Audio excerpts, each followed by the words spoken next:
À Jérusalem, nous sommes en direct avec notre correspondant, donc Daniel Haïk. Bonjour Daniel Bokartav, on va commencer ce journal par la situation très tendue au sud Liban et le long de la frontière nord.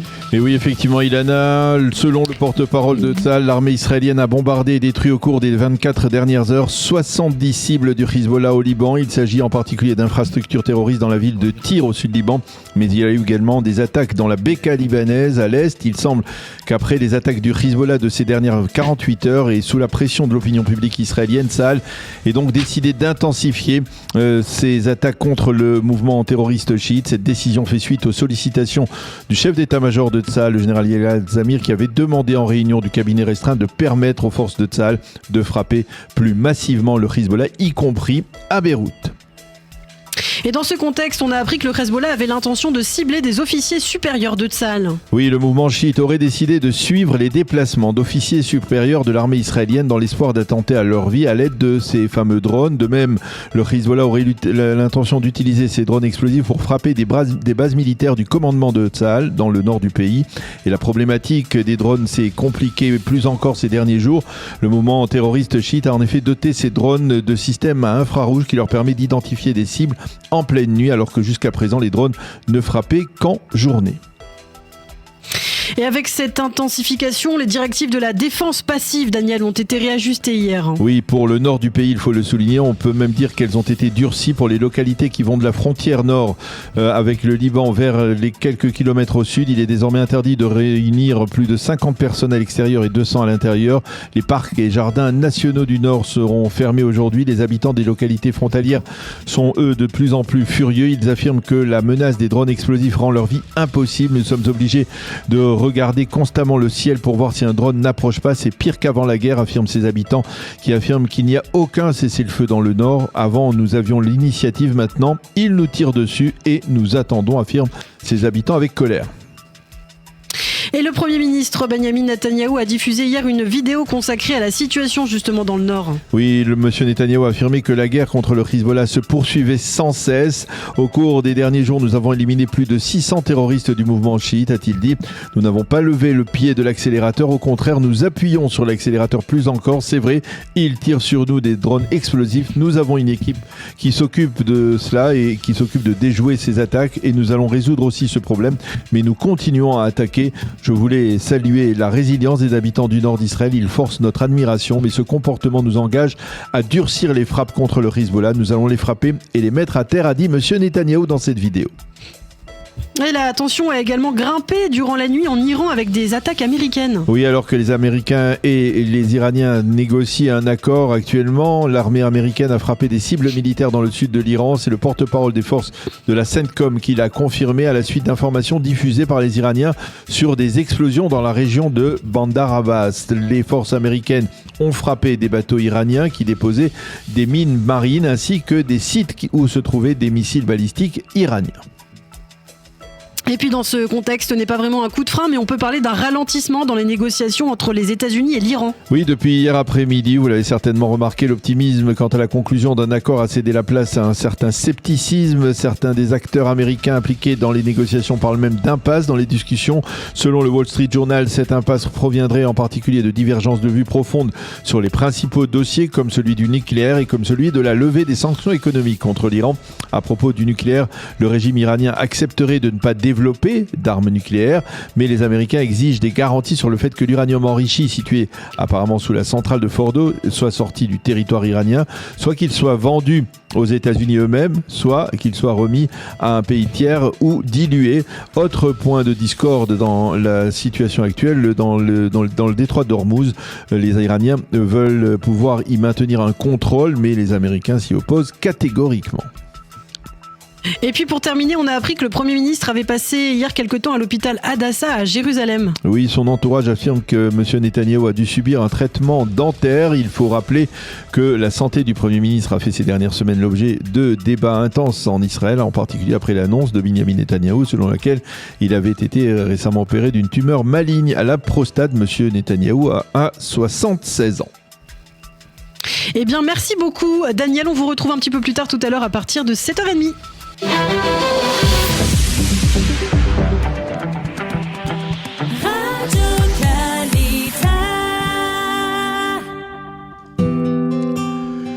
Une page météo pour compléter ce premier journal d'information. Le temps reste ensoleillé à partiellement nuageux avec des températures légèrement inférieures à la moyenne saisonnière. 24 degrés à Jérusalem, à Tel Aviv et à Ashdod, 23 degrés à Haïfa et Natania, 27 à Beersheva et 32 degrés à Eilat. Nous avons le plaisir d'être en ligne avec Dan Ilouz. Dan, bonjour, Boker Tov. Boker Tov, Daniel. Je rappelle à nos auditeurs que vous êtes député Likoud. Alors on va parler avec vous politique, mais avant tout je voudrais tout de même avoir votre appréciation parce que vous connaissez bien le dossier américain sur ce qui se passe actuellement, même s'il semble y avoir un léger ralentissement dans les négociations, peut-être plus de scepticisme que l'on en avait hier. Qu'est-ce que vous pensez de cet accord qui semble se profiler à l'horizon entre les Iraniens et les Américains ? Je dois vous dire la vérité, je pense qu'avec Trump, c'est très difficile de savoir ce qu'on reçoit jusqu'à la dernière minute. Oui. Et donc, il rend la vie aux commentateurs politiques et diplomatiques très difficile parce qu'il est très difficile à prévoir. Et donc, je pense qu'il faut attendre de voir vraiment qu'est-ce qui aboutira. Est-ce que il y aura vraiment un aboutissement vers un accord et si oui, alors qu'est-ce qui sera dans l'accord? Je dois vous dire la vérité, les choses qui sont discutées aujourd'hui, c'est des choses qui sont importantes, mais pas assez bonnes pour le futur d'Israël. On est rentré dans cette deuxième guerre avec l'Iran, avec des ambitions beaucoup plus grandes que juste de voir le matériel nucléaire sortir de l'Iran. C'est vrai que c'est important, c'est une chose importante, mais si c'est la seule chose vraiment qu'on voit et qu'à long terme, on peut envisager que l'Iran, elle va juste attendre la fin du terme de président Trump et ensuite retourner à développer un programme nucléaire lorsqu'il y aura un autre président qui sera moins ferme avec l'Iran, alors on sera dans un réel problème ici en Israël parce qu'on a une opportunité maintenant avec un président américain qui comprend le problème iranien, de vraiment d'aboutir à une solution qui sera à long terme. Et donc moi je regarde à ça à long terme. Qu'est-ce qui arrivera dans les prochains 10 ans, dans les prochains 20 ans? Et c'est pour ça que je suis déçu du fait que le but qui a été vraiment un but qui a été dit par Trump lui-même et par Netanyahou au début de cette deuxième guerre, de vraiment changer le régime iranien. C'est une chose qui n'est plus discutée aujourd'hui. Même Trump, il dit on l'a déjà changé le régime iranien. Et je dois vous dire avec tout le respect que j'ai pour le président américain, qui est vraiment un réel ami d'Israël, c'est pas vrai. Le régime iranien, c'est le même régime islamique extrémiste qui veut détruire Israël et ensuite tout le monde libre. Et donc moi, je suis très déçu que ce but il n'est plus discuté parce que je pense que c'est vraiment la seule manière d'emmener une stabilité à long terme dans tout le Moyen-Orient et de défendre vraiment la sécurité de l'État d'Israël. Alors, par rapport à ce qui se passe au sud Liban aussi, c'est également un problème. Vous pensez que Benjamin Netanyahou doit taper du poing sur la table, y compris devant Donald Trump, et lui dire nous ne pouvons pas continuer comme ça, faire semblant d'un cessez-le-feu alors qu'il n'y a pas de cessez-le-feu, que le Hezbollah menace les soldats israéliens, menace la population civile du Nord? À 100%. On n'est pas un pays qui est... République bananière. Une république bananière, on est un pays indépendant, on a nos propres intérêts, on aime et respecte le président Trump et on doit le dire souvent ça parce que c'est vrai. Il a été le meilleur ami d'Israël dans la Maison Blanche, dans l'histoire de l'État d'Israël, mais on peut pas laisser cet amour qu'il a pour Israël devenir un problème en fait. Et vraiment nous rendre, comme vous avez dit, une république bananière qui fait tout ce que les États-Unis nous demandent de faire. En fin de compte, on a nos propres intérêts, on les fait lorsque possible d'une manière qui est coordonnée avec les États-Unis, mais on doit aussi savoir tenir ferme lorsqu'il y a des différents intérêts. Alors, je voudrais qu'on revienne à la situation politique. C'est presque officiel, ça a été annoncé, on va dire presque solennellement hier. La loi sur l'enrôlement des élèves des yeshivot ne sera pas votée au cours de cette Knesset, pas avant la dissolution du Parlement israélien. C'est pour vous qui avez combattu cette loi une victoire? C'est une victoire, mais je dois vous dire, c'est une victoire parce que ce n'est pas vraiment une loi pour l'enrôlement de la population ultra-orthodoxe, mais plutôt pour une exemption de service militaire pour la population ultra-orthodoxe, qu'elle soit dans les yeshivot ou pas. Cette loi, elle était une loi qui aurait continué les choses comme elles sont aujourd'hui, où la population ultra-orthodoxe ne fait pas l'armée. Lorsque on a besoin de soldats en Israël. Vous savez, aujourd'hui, les réservistes, ils font en moyenne 100 jours de service militaire par année. Et c'est pas juste pour cette année. Ça veut dire c'est ça que l'armée nous dit qu'ils vont devoir faire à chaque année pour les prochaines années. Maintenant, lorsqu'on pense à une famille où le père, il doit partir pour 100 jours, pour 3 mois par année, imaginez, c'est comme, j'ai dit à ma femme, c'est comme si ma femme, elle sortait pour chaque année, même de son travail, même de la famille, même pour une choufchat leda, pour une, comment on dit ça en français? Oui, des congés de maternité. Une fois par année. Ça veut dire c'est très difficile ensuite de bâtir une carrière, c'est très difficile ensuite vraiment de bâtir une vie de famille, de bâtir un futur. C'est une chose qui est impossible vraiment à continuer à long terme. Israël a besoin de soldats, l'État d'Israël a besoin de soldats. La population juive qui ne s'enrôle pas dans l'armée aujourd'hui, c'est seulement la population ultra-orthodoxe. C'est vrai qu'il y a aussi la population arabe. Moi, le modèle, mais elle est pas, ça veut dire on la veut pas dans l'armée, on la veut dans le service.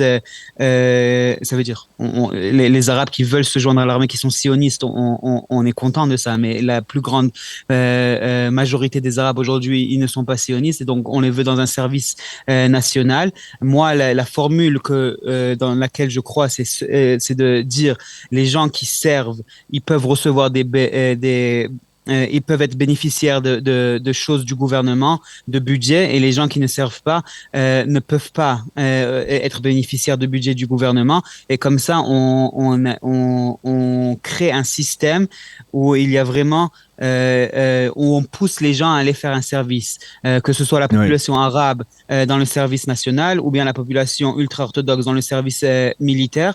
Et comme ça, on peut vraiment commencer un processus qui aboutira à l'intégration de la population ultra-orthodoxe dans le service militaire. Alors tout ça, c'est extrêmement important, mais d'une certaine manière, vous venez de nous dire que pour vous, sur le plan politique, c'est une victoire d'avoir permis, en tout cas empêcher le vote de cette loi, mais finalement cette victoire pourrait être une victoire de Pyrrhus, peut se retourner au désavantage du Likoud et de l'actuelle coalition, parce que on le voit aujourd'hui, les orthodoxes, en tout cas au moins une partie des orthodoxes ashkénazes sont furieux, et ils menacent de nouer des alliances alternatives avec des partis de l'actuelle opposition. C'est-à-dire que de facto, le fait de n'avoir pas fait voter cette loi, eh bien, ça remet en cause, on va dire, le fameux bloc de Binyamin Netanyahou qui s'était maintenu depuis, on va dire, des années, y compris pendant les 5 campagnes électorales autour des années 2020, pardon. Écoutez, l'intégration de la population ultra-orthodoxe dans la société israélienne, c'est un besoin existentiel d'Israël. C'est un besoin existentiel pour 2 raisons. D'abord, pour le service militaire, et on a parlé des soldats qui nous manquent vraiment. On peut pas gagner de guerre, on peut pas garder la Judée-Samarie, on peut pas garder notre population sécure tant qu'on n'a pas assez de soldats. Alors, c'est un besoin existentiel au niveau sécuritaire. là, mais aussi au niveau économique. La population ultra-orthodoxe refuse vraiment de s'intégrer au niveau économique. Dans leurs écoles, ils n'apprennent pas les mathématiques et l'anglais. Ça veut dire dans la plupart des écoles, il y a des exceptions. J'ai pas envie de généraliser, mais dans la plupart de leurs écoles, ils n'apprennent pas les mathématiques et l'anglais et ils refusent vraiment de s'intégrer dans la société économique. Et donc, ce que ça veut dire à long terme, c'est que lorsque la population ultra-orthodoxe, elle grandit, et je dis Baruch Hashem, elle grandit. Chaque bébé juif qui naît en Israël, c'est vraiment une bracha et on est content que cette population, elle grandit. Mais elle doit grandir et s'intégrer. Elle doit s'intégrer dans la vie économique et aussi au point de vue sécuritaire dans l'armée. Et donc, c'est un besoin existentiel. Sur les besoins existentiels, on doit rester ferme. Les calculs politiques et les calculs de coalition, c'est pas des choses qu'on peut faire sur des points de vue existentiels. C'est comme si on disait que pour des raisons de coalition, alors on allait sortir d'une certaine partie de Eretz Israël. C'est pas quelque chose qu'on fait pour des raisons politiques. C'est pas quelque chose qu'on fait pour des raisons de coalition. Il y a des choses qui doivent être des lignes rouges et l'existence du peuple juif sur la terre d'Israël, l'existence de l'État d'Israël, c'est quelque chose qui doit être une ligne rouge. Et cette question d'intégration de la population ultra-orthodoxe est devenue vraiment une question existentielle. Maintenant, le problème qu'on a, c'est que le leadership de cette population, il fait tout pour ne pas intégrer la population. Oui, mais on le voit, c'est difficile d'aller contre. Comment faire pour aller contre, par exemple, les paroles du Rav Dov Lando qui dit « Je n'ai plus confiance en Binyamin Netanyahou ». Non, mais encore, moi je vous dis qu'il ait confiance ou qu'il n'ait pas confiance, je pense que nous, en tant que Likoud, on doit dire au leadership Haredi, si vous ne voulez pas nous aider à intégrer la population Haredite dans la société israélienne économiquement et au point de vue sécuritaire, si vous ne voulez pas nous aider, alors on a un besoin existentiel de ça. Et si vous voulez pas, alors nous, le Likoud, on doit être les personnes qui disent alors cette shoot-à-foot, ce partnership, on ne peut plus le continuer. Et on va devoir au prix de la perte du pouvoir? Je pense pas que c'est ça le prix. Je pense qu'en fin de compte, si on va au public et qu'on leur dit qu'on a notre idéologie, notre agenda, qui est un agenda de droite, que le peuple d'Israël y veut, alors le jour après les élections, on va pouvoir essayer de voir quelles sont les différentes options qui sont en face de nous et essayer de bâtir une coalition. Mais oui, je dois vous dire la vérité. En fin de compte, si on a un besoin existentiel, je comprends pas la question vraiment. Si on est d'accord que c'est un besoin existentiel. Et on peut ne pas être d'accord sur ça, mais moi, je suis à 100% sûr qu'il y a un besoin existentiel de ça parce que je vois les chiffres, je vois le besoin d'un soldat et je vois le besoin économique. Alors, si on est d'accord que c'est un besoin existentiel, alors qu'est-ce que ça veut dire le pouvoir? Le pouvoir, il est là pour vraiment servir le peuple d'Israël, pour servir les besoins de l'État d'Israël, pour servir les besoins d'abord existentiels, ensuite aussi des autres, mais d'abord les besoins existentiels. Alors, si on voit que ça devient un partnership qui est dangereux pour le futur d'Israël. Alors, on doit arrêter ce partnership, essayer de trouver des autres partnerships. Et si ça veut dire qu'on va devoir perdre le pouvoir pour quelques années, alors c'est la réalité. C'est une réalité que je ne pousse pas. C'est pas une réalité que je veux, mais c'est la réalité. Ouais, alors entre cette loi sur le non-enrôlement des élèves des yeshivot et puis les critiques qui jaillissent actuellement par rapport à la gestion de la guerre qui fait que finalement, eh bien, on dit au sein du Likoud aujourd'hui, et dites-moi si je me trompe, que la fin de la guerre est perçue comme un échec et qui risque de se refléter, on va dire, le jour des élections dans le vote de la droite israélienne. On a le sentiment que, on va dire, le Likoud est en péril aujourd'hui, qu'il aura des difficultés pour rester au pouvoir. Je pense que ce que le Likoud doit faire, c'est retourner à ses sources. Je pense que ce qu'on a besoin de faire, c'est vraiment retourner à notre idéologie de base, une idéologie sioniste, une idéologie de droite, une idéologie qui croit aussi au libre marché. Dans notre constitution, il y a écrit, par exemple, que chaque citoyen israélien doit servir dans l'armée ou dans un service national. C'est dans notre constitution. Alors, c'est une chose qu'on doit retourner à ses valeurs de base, parce que je pense que le peuple d'Israël, il veut ses valeurs. Maintenant, des fois, il n'est pas content avec nos calculs politiques et je le comprends.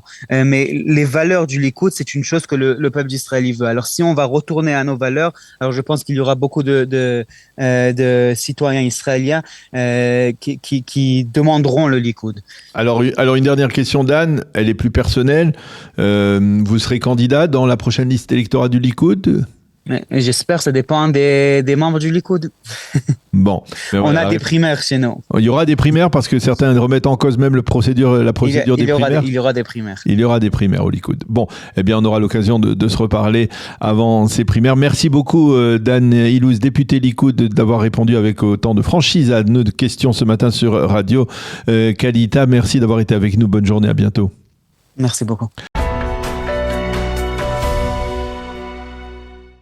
Dans le climat assez délétère et déjà chaotique de cette période préélectorale en Israël, et alors que chaque formation, ancienne ou nouvelle, défend déjà bec et ongle sa plateforme politique et ses positions de manière sectaire, un phénomène inquiétant se profile au sein même du public. La tendance d'une partie des électeurs, bien avant le scrutin de l'automne prochain, à considérer d'emblée l'éventuelle victoire du camp adverse comme illégitime. C'est ce que viennent de révéler les résultats d'une enquête d'opinion réalisée lors de la première quinzaine de ce mois de mai par le Jewish People Policy Institute, JPPI, de l'Université hébraïque de Jérusalem.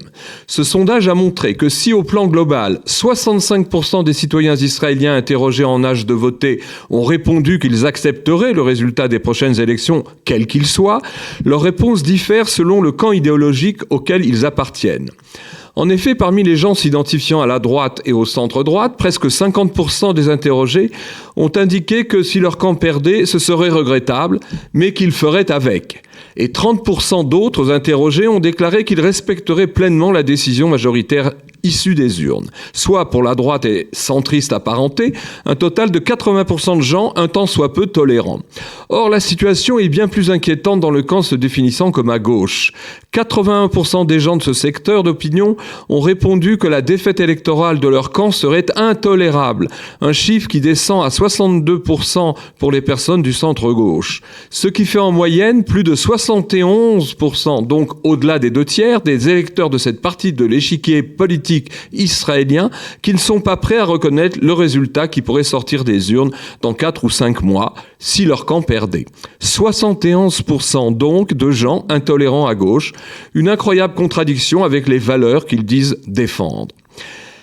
Alors que pendant cette campagne électorale qui s'annonce particulièrement âpre et mouvementée puisqu'elle débouchera sur le premier scrutin national postérieur à la catastrophe du 7 octobre 2023 et les presque 3 dures années de guerre qui ont suivi, chaque parti aura largement eu le temps de faire valoir ses positions devant l'opinion publique.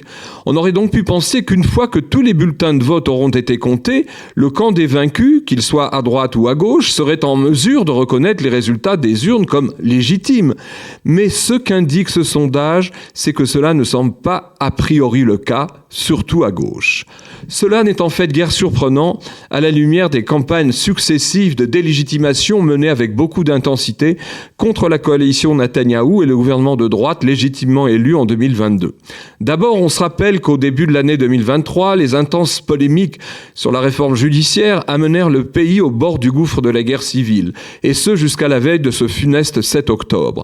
Puis jusqu'à la mi-2025, on assista aux protestations réitérées et dûment manipulées de la place Kaplan de Tel Aviv, qui contestait violemment le fait que le gouvernement Netanyahou osait encore poursuivre la guerre à Gaza, alors que des dizaines d'otages israéliens étaient toujours otages des barbares du Hamas, comme s'il fallait qu'Israël capitule sur le champ devant des exigences terroristes démesurées. Ce qui finit par rendre presque impossible toute gouvernance efficace de la coalition de droite au pouvoir, au prétexte que toutes ces décisions étaient prétendument illégitime. Mais concernant cette tendance malsaine des uns et des autres, relevée ces dernières années sur la scène politique israélienne, à délégitimer grossièrement le camp adverse, même porté au pouvoir par les urnes, il faut aussi reconnaître que le Likoud de Binyamin Netanyahou fut loin, quant à lui, de se comporter auparavant comme une opposition constructive. Après la formation en 2021 du gouvernement Bennett-Lapid, en faisant tout alors pour saboter son travail parlementaire et l'empêcher de gouverner, et ce jusqu'à ce que la très courte majorité de la Knesset de ce cabinet dit du changement ne soit torpillée par la défection de 2 députés jusque-là pro-Bennett, Idit Silman et Amichai Shikli, partis ensemble rallier le Likoud, ce qui déboucha sur un 5e scrutin national en 3 ans. Rappelons aussi que certains des leaders et financiers des kaplanistes ont osé comparer voilà 2 mois, alors que le pays était en pleine guerre, la dictature sanguinaire iranienne à celle qui sévirait en Israël sous Netanyahou. Certes, ils auront finalement échoué à faire chuter le gouvernement de droite, mais le climat politique et le débat public initié par ces protestations sectaires autant qu'enragées, tentant d'empêcher un gouvernement élu de gouverner, ont malheureusement réussi depuis 3 ans à imprégner et à empoisonner l'atmosphère, tout comme le ton de la vie politique israélienne. On aurait donc pu penser que le pays aurait pu apprendre quelque chose de ces tristes expériences des 5 dernières années, en comprenant qu'il est très malsain et même dangereux de tenter d'empêcher par tous les moyens un gouvernement élu de gérer le pays. Mais l'enquête précitée du GPPI montre malheureusement le contraire, en mettant en exergue le climat toxique et plein de dérédiction dans lequel baigne la classe politique israélienne. Il serait donc opportun que les leaders des partis rivaux qui vont sous peu s'affronter lors de cette campagne électorale, en proclamant tout haut et fort qu'ils ne souhaitent que le bien du pays, ajoutent aussi, dans l'opposition comme dans la coalition, qu'ils s'engagent à accepter les résultats, quels qu'ils soient, des prochaines élections, et qu'ils autoriseront le prochain Premier ministre et son cabinet à faire aller Israël de l'avant. Sans qu'ils ne renoncent en rien à leur propre plateforme politique et à la critique de celle de leurs adversaires, cela constituerait de leur part un encouragement à restaurer les bases de la démocratie israélienne, ainsi qu'un souhaitable et fort salutaire sursaut citoyen, en attendant de réformer de fond en comble le système politique et électoral si désuet d'Israël.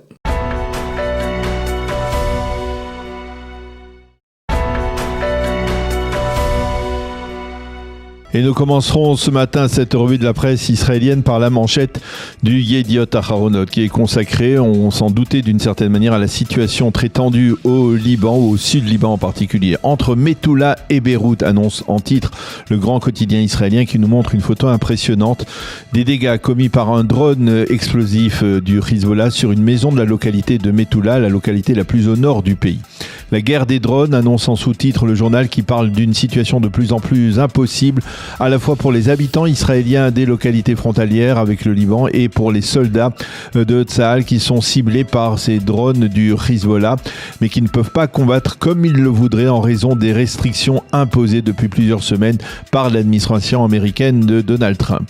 Et le Yediot Aharonot mentionne également ce matin, mais en surtitre seulement, la tension dans le nord. Le journal annonce qu'en raison de la multiplication des lancements de drones explosifs, l'échelon politique israélien décidait de durcir la confrontation contre le Hezbollah et d'intensifier ses tirs en direction des terroristes chiites et de leurs bases, donc un peu partout à travers le Liban.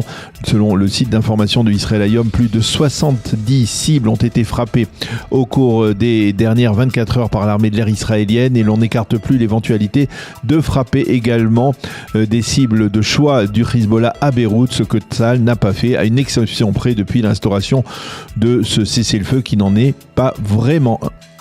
Qu'écrivent les éditorialistes face à la situation actuelle dans le Nord? Dans le Israël Hayom, Yoav Limor, le spécialiste sécuritaire du journal, affirme que l'heure est venue de dire à Donald Trump « Non, ça suffit ».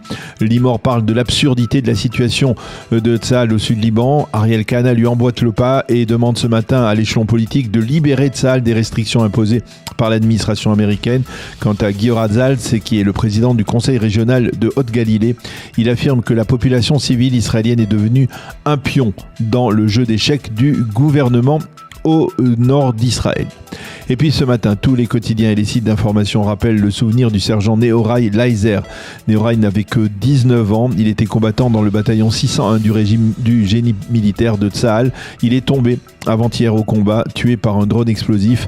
Ses obsèques se sont déroulées hier au cimetière militaire d'Elat, la ville d'où il était originaire.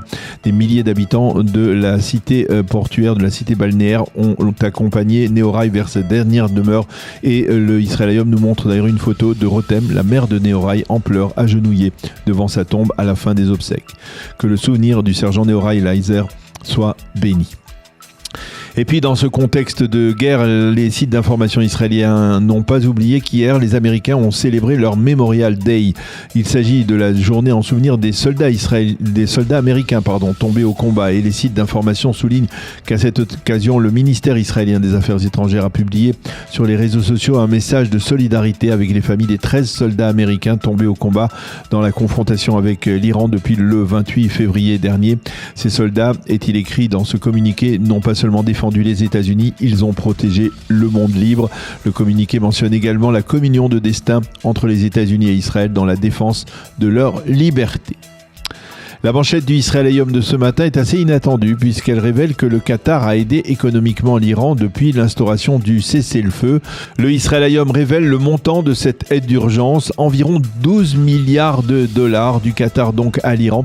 Le journal parle d'un rapprochement entre Doha et Téhéran et ce rapprochement va à l'encontre de l'intention du président américain Donald Trump de rallier les pays du Golfe et en particulier le Qatar et l'Arabie Saoudite aux accords d'Abraham dans le cadre justement de l'accord qui semble se profiler entre les États-Unis et l'Iran.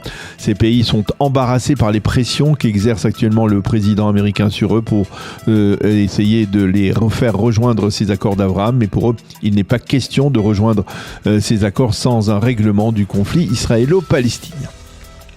Et puis ce matin, il y a dans la page éditoriale du Yediot Aharonot un éditorial de Ben Dror Yemini qui ne manquera pas de susciter un certain débat dans la société israélienne.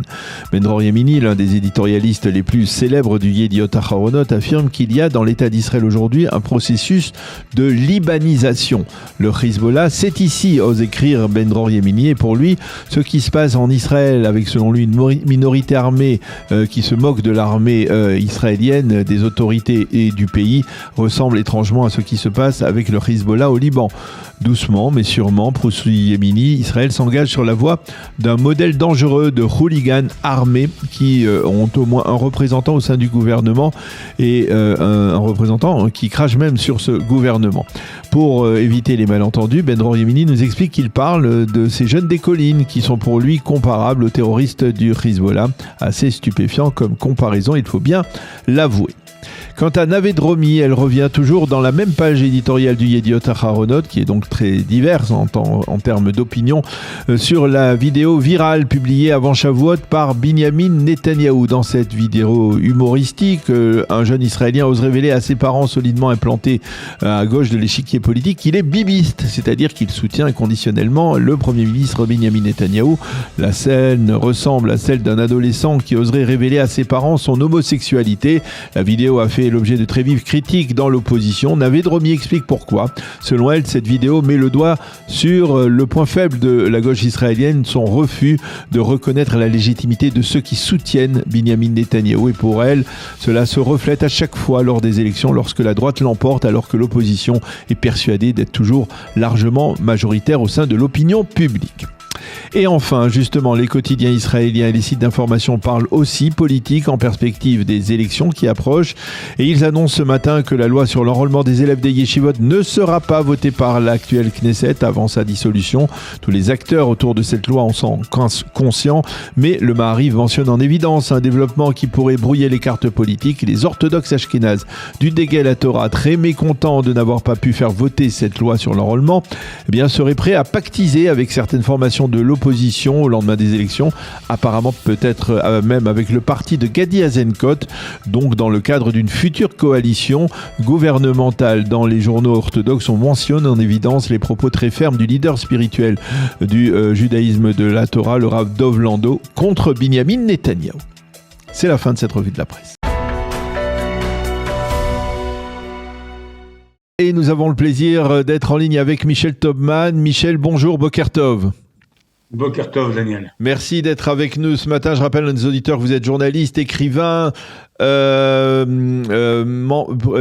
également expert du dossier iranien. Avec vous, je voudrais justement qu'on essaye de mieux comprendre ce qui se passe actuellement. Et je veux avoir tout de suite votre appréciation sur ces négociations entre les États-Unis et l'Iran. Alors, c'est vrai qu'on a assisté peut-être à un petit coup de frein depuis 24 heures. D'abord, votre appréciation personnelle, vous avez le sentiment que ça va aboutir, ça peut aboutir ? Écoutez, mon appréciation personnelle, c'est d'abord l'inquiétude. C'est une très grande inquiétude, car on n'a plus jamais dans l'histoire, on rassemblera une telle armada aux portes de l'Iran pour mettre un terme au programme nucléaire iranien et au régime aussi. Plus jamais dans l'histoire on rassemblera une telle armada, et si cette armada plie bagage sans avoir obtenu le démantèlement durable, sérieux, définitif, pas des promesses en l'air du programme nucléaire iranien, Israël se retrouvera dans une situation dramatique. C'est une situation je veux dire, cauchemardesques qu'on n'aurait jamais pu imaginer, parce que ça fait 20 ans, 25 ans que je travaille sur le dossier, et j'ai toujours pensé, imaginé qu'un jour, il y aura un affrontement militaire qui permettrait de venir à bout, de faire mettre un pied à terre à l'Iran, c'est-à-dire qu'ils abandonneraient leur programme nucléaire pour de bon, pas des promesses, pour de bon, et que le régime, étant discrédité, allait progressivement ou rapidement s'effondrer.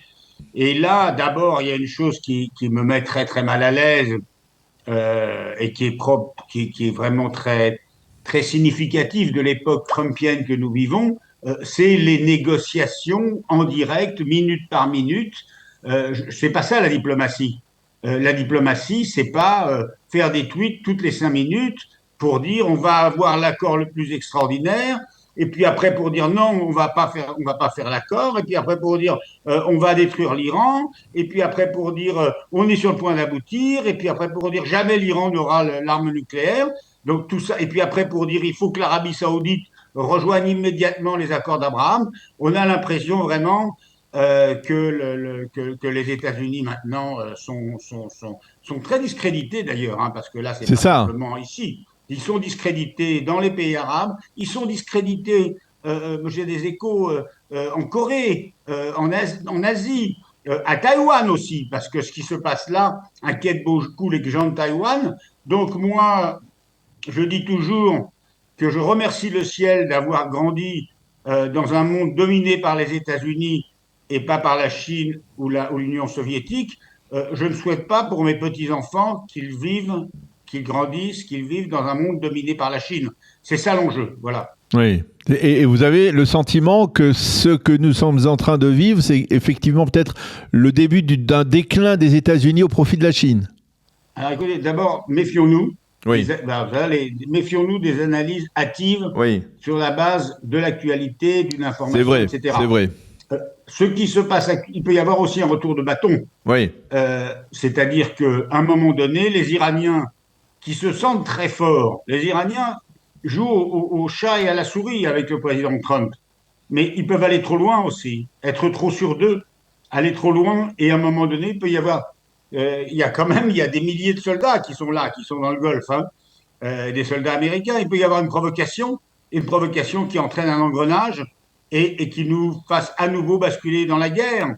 Mais vous savez, moi, je fais partie des gens qui sont plutôt pour la paix. Hein. Moi, d'ailleurs, j'anime un mouvement qui s'appelle Shalom Salam. C'est ça. Mais je pense que là, ce que le monde ne comprend pas, c'est qu'un Iran, une république islamique d'Iran, qui sortirait renforcée politiquement, parce qu'économiquement, ils ont perdu beaucoup, militairement, ils ont perdu beaucoup, faut pas perdre ça de vue quand même. Hein. La guerre n'a pas servi à rien, elle les a affaiblis, mais ce qui sortirait avec un prestige, le prestige de David qui a battu Goliath, vous voyez, qui a fait reculer le grand Satan, c'est ce qu'on voit dans leur propagande, ça serait un danger existentiel pour Israël qui serait durable et qui pèserait sur les prochaines décennies, même s'il ne se dote pas immédiatement de l'arme nucléaire. Donc, la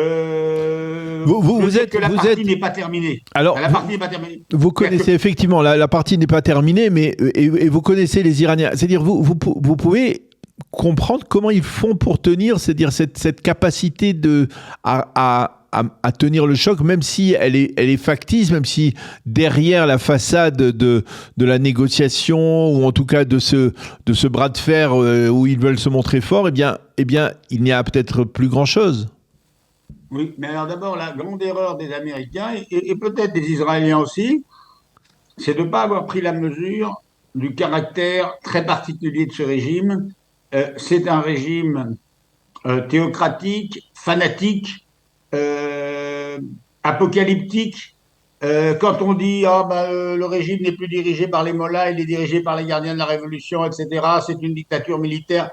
Ce sont à la fois de froids calculateurs, mais c'est en même temps des gens qui sont habités d'une mission divine. Et donc, leur vie ne compte pas. Et donc, quand on a cru que parce qu'on allait liquider, ça a été un coup de maître en quelques minutes, on a liquidé le guide suprême. Parce qu'on allait liquider le guide suprême, les principaux chefs du régime, Laridjani, etc., de manière, alors sur le plan logistique, c'est un chef-d'œuvre, c'est-à-dire on arrive à loger les gens dans leur lit, dans leur appartement, etc. Mais on a vu que cet aspect technique, mais le régime était prêt à ça. Ça fait 20 ans qu'il se préparait à ça. Et ce que je veux dire, c'est que ce qui pour d'autres serait une défaite, c'est dans n'importe quel pays, si le président est assassiné, comme ça, c'est une défaite. Pour eux, la mort est presque une victoire. Mais ça, on le comprend maintenant, on le comprend même avec le Hamas dans la bande de Gaza, on le comprend même avec le Hezbollah au sud Liban. C'est pourtant quelque chose qui n'est pas nouveau, c'est-à-dire que les Israéliens, ils sont pénétrés de ce genre d'appréciation, ils auraient dû le comprendre depuis longtemps, ou même avec à plus forte raison depuis le 7 octobre. Comment on explique une forme de naïveté concernant cette capacité de résistance, de la résistance entre guillemets, bien entendu, du régime iranien? Alors d'abord, les Américains et les Israéliens, c'est pas pareil, hein. Les Israéliens sont quand même beaucoup plus informés, beaucoup plus réalistes Oui. sur ce que représente la République islamique d'Iran. Donald Trump, lui, sa formation, c'est le business. Donc, et d'ailleurs, son conseiller, c'est un agent immobilier. Donc, Oui. il pense qu'on peut négocier avec les gens. Ouais. Donc, il pensait on allait faire peur. Vous voyez, on a tué votre chef, on va en prendre un autre, on va négocier avec lui, comme on peut faire au Venezuela. Mais la République islamique d'Iran, ce n'est pas une simple dictature. Je veux dire, en Égypte, on avait un Moubarak qui a fait tirer sur la foule. Il y a eu 100 morts. Au bout de 100 morts, il est parti. L'armée l'a renversé. En Tunisie, Ben Ali, il est parti. Là, ce n'est pas des gens qui partent au bout de 100 morts, 2000 morts, de 2000 morts. Je vais vous raconter une anecdote. Je participais à un colloque à Paris en 2011-2012 au moment des printemps arabes. Et je crois qu'on était tous, il y avait Frédéric Ancel, il y avait Bruno Tertrais, et on était tous autour de la table et on disait, bon, le régime il y avait les manifestations monstres en Syrie, et on a tous dit, de toute façon, le régime de Bachar al-Assad va s'effondrer comme les autres. Et il y a quelqu'un, c'est pas moi en tout cas, mais quelqu'un d'autre, Frédéric Ancel ou un autre, qui a dit, non, non, non, ce régime ne s'effondrera pas. Ils vont tuer toute leur population, mais ils resteront. Et ça, c'était une chose qui était inimaginable. C'est-à-dire que Bachar al-Assad, bon, il est parti au bout de 12 ans, mais il a tué des centaines de milliers de Syriens. Et eux, quand on dit ils sont affaiblis, alors l'économie est affaiblie, les gens ne peuvent plus payer les salaires, etc., oui, mais ce n'est pas le problème des dirigeants. Alors, le problème des dirigeants, ils ont une mission divine qui est de répandre l'islam, de diriger le monde islamique. Alors après, ça se heurtera à des réalités, hein, parce que le pays est quand même exsangue, les dégâts qui ont été causés sont importants, les centrales nucléaires sont abîmées, il va falloir payer tout ça, mais justement, il ne faut pas les aider, il ne faut pas maintenant dégeler les avoirs, il faut maintenir la pression, il faut les étrangler économiquement, oui. Et il faut créer une situation où la population pourra se soulever. Alors justement, j'allais exactement en venir à la population parce que cette opposition, vous parliez, on sait vos relations, votre proximité avec le prince Reza Pahlavi, c'est-à-dire cette opposition finalement, est-ce qu'elle n'est pas, même si elle est réelle, est-ce qu'elle n'est pas beaucoup moins importante qu'on aurait pu l'imaginer, que finalement, dans ce pays, dans ce régime, après 46 ans de dictature théocratique, comme vous l'expliquiez, eh bien, il y a tout de même une partie importante de la population qui est endoctrinée, qui soutient ce régime, et que les opposants, ceux qui sont restés fidèles, on va dire, à la culture occidentale, eh bien, ils restent malgré tout peut-être même minoritaires. Alors, attendez, non, alors, tous les sondages indiquaient, avant la guerre, mais je ne pense pas que ça ait beaucoup changé, que le régime n'était plus soutenu que par 20% de la population. 20% de la population, mais ce n'est pas n'importe quel 20%, ce sont les gardiens de la Révolution et leurs familles, ce sont les fondations religieuses, ce sont ceux qui sont les maîtres économiques du pays, puisque c'est une économie, c'est pas une économie de marché, c'est une économie de mafia. Donc ce sont eux qui sont les maîtres économiques et militaires du pays. Mais ils ont été touchés quand même, ils ont été affectés par ce qui s'est passé pendant 2 mois. Sûr, ils ont été affectés, ils ont perdu des gens, etc. Mais c'est un pays de 90 millions d'habitants. Donc même si vous tuez 10 000, 5 000 personnes, il y a 80 millions d'habitants. C'est pas Gaza. Faut pas répéter le schéma de Gaza, ça n'a rien à voir. Et ensuite, donc la majorité de la population est hostile et reste hostile. Et on a fait récemment un webinaire de Shalom Salam avec des Iraniennes et les gens sont hostiles. Simplement, il suffit pas d'être hostile, il faut avoir une perspective. Et la perspective, alors, quand même, les Iraniens descendent dans la rue régulièrement, depuis, je dirais depuis 1906. Ouais. Et puis, ces dernières années, ils sont descendus dans la rue en 2017, en 2019, en 2022. Et là, ce qui s'est passé et qui n'est pas à l'honneur du président Trump, c'est que le début janvier, le 9 janvier, le 10 janvier, ils sont descendus dans la rue et il a dit allez-y, prenez les institutions, prenez le pouvoir. Oui. L'aide est en route. Voilà. Et c'est une trahison épouvantable. Et je dirais, j'espère qu'après avoir trahi le peuple iranien, Trump ne va pas trahir Israël. J'espère que non. Mais là, on est quand même. Comme pourquoi il a dit ça? Comment peut-il s'être vanté, vous voyez, comme un gamin, les gens, et ça je le sais par des sources iraniennes, les gens sont descendus massivement dans la rue. Et les 30 ou 40 000 personnes tuées en 2 jours, 30 ou 40 000 personnes tuées en 2 jours. La guerre de Gaza a été meurtrière, on l'a assez répété, mais c'est environ 50 000 personnes, 60 000, 70 000, je ne sais pas, en 2 ans, qui ont été tuées en 2 ans. En 2 ans. Et puis, dedans, il y avait des gens armés. Là, c'est des civils qui ont été massacrés en 2 jours dans les rues de Téhéran, sous les yeux de leurs familles. Et donc, ceux qui ont été massacrés, c'était les plus déterminés, c'était les organisateurs de la révolte, c'était les cadres du mouvement.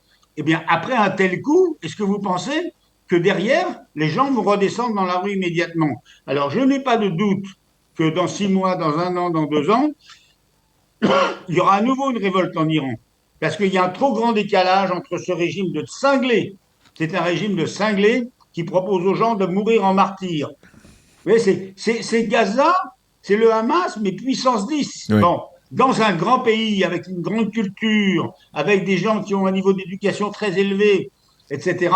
Donc ça ne pourra pas tenir éternellement.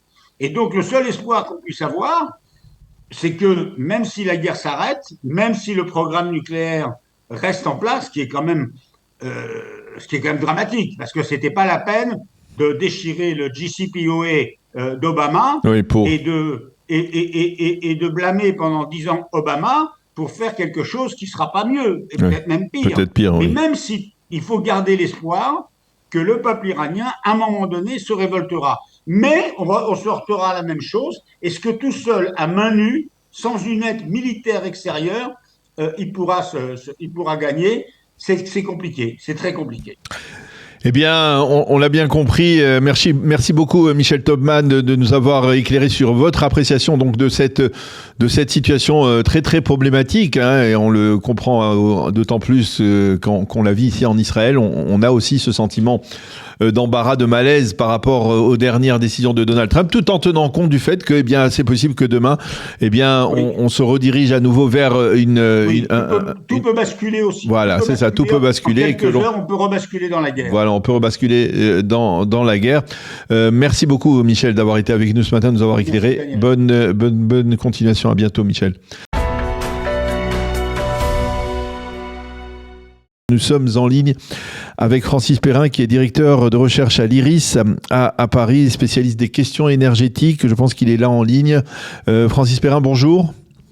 Bonjour et merci de votre invitation. Merci d'avoir accepté cette invitation. Alors justement, voilà, on parlait avec Michel Taubman, qui est un spécialiste du dossier iranien, de ce malaise créé par l'initiative les négociations autour d'un accord entre les Américains et les Iraniens.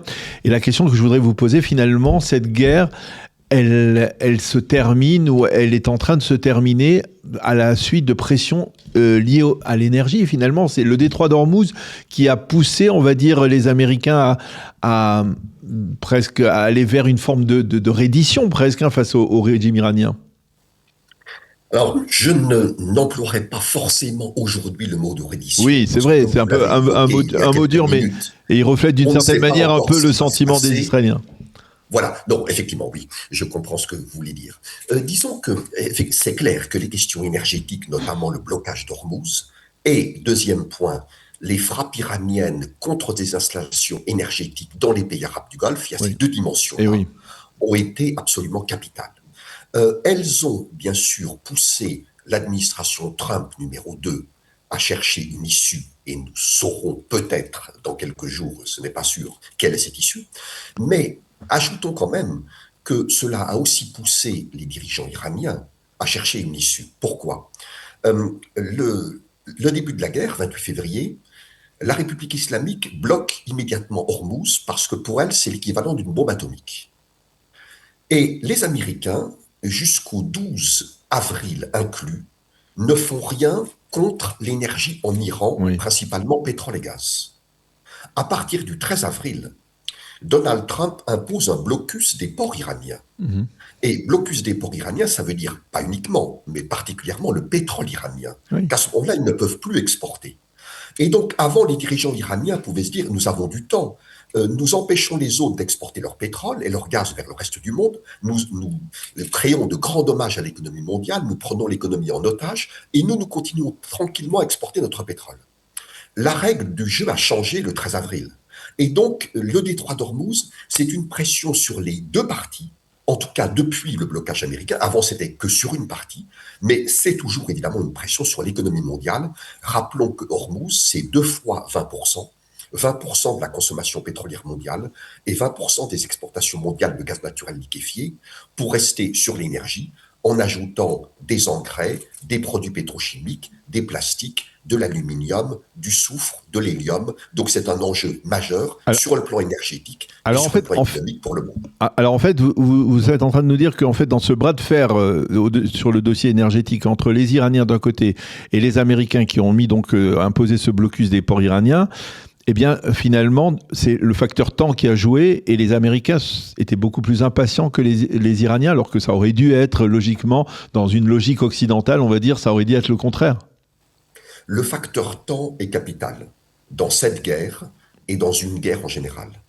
Qui pense qu'il a le plus de temps ? Et je dis bien qui pense, parce que ce n'est pas forcément la réalité, mais des dirigeants prennent des décisions sur la base de ce qu'ils pensent être vrai, pas forcément de ce qui est vrai. Clairement, les dirigeants iraniens se sont dit, élection de mi-mandat, début novembre 2026, ce que nous faisons fait flamber les prix du pétrole, donc les prix des carburants à travers le monde, y compris aux États-Unis, ce qui est parfaitement vrai. Les prix des carburants aux États-Unis ont augmenté de 50% par rapport à la veille du conflit, donc c'est beaucoup pour le Parti républicain qui se présente un peu en difficulté face aux élections de mi-mandat. Donc à Téhéran, on se dit, nous avons le temps, pas eux. Le 13 avril, la règle du jeu change. Trump bloque le pétrole iranien, principale recette d'exportation de l'Iran.